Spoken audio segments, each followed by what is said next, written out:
Manibala matriculation பள்ளியில் 2024ஆம் ஆண்டு குழந்தைகள் தின விழா நடைபெற்றது. அதில் பள்ளி தாளாளர் சுப்பிரமணியன் அவர்கள் தலைமை தாங்கினார். பள்ளி முதல்வர் வேதராஜ் அவர்கள் முன்னிலை வகித்தார். பள்ளி துணை முதல்வர் பிரியா அவர்கள் வரவேற்றார்.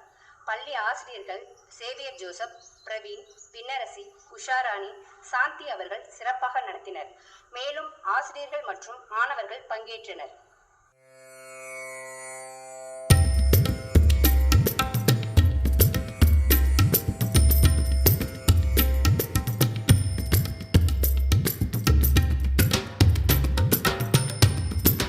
அனைவருக்கும் மதிய வணக்கம்.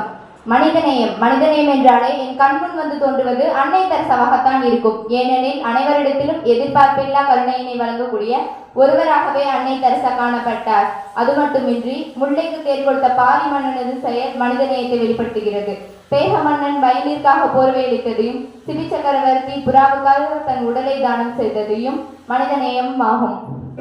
Today I thought of speaking a few words about self-confidence. நம் மீது விழும் ஒவ்வொரு அடியும் தன்னை சிற்பமாக்கும் என்று கண்ணுக்கு தெரியாது. அதுபோன்று தம் படும் அவமானங்களை தம்மை உயர்வுக்கு வழிவகுக்கும். To all, I will speak about the digital world. The digital world has revolutionized the way we work and communicate. The advancement of technology.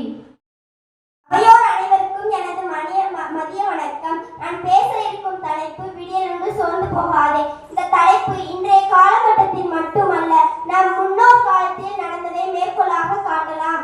Important to key to success, to achievements without hard work. எனது இனிய மதிய வணக்கம். நான் பேச எடுத்துக்கொண்ட தலைப்பு இருப்பதை கொண்டு இயற்கையை காத்திடு. கருவறை முதல் கல்லறை வரை வாழ்வியல் முறைகள் அனைத்தும் இயற்கையை சார்ந்தே அமைந்திருக்கிறது. To all, everyone has dreams, whether they are the same or different from one another dreams. Thank you.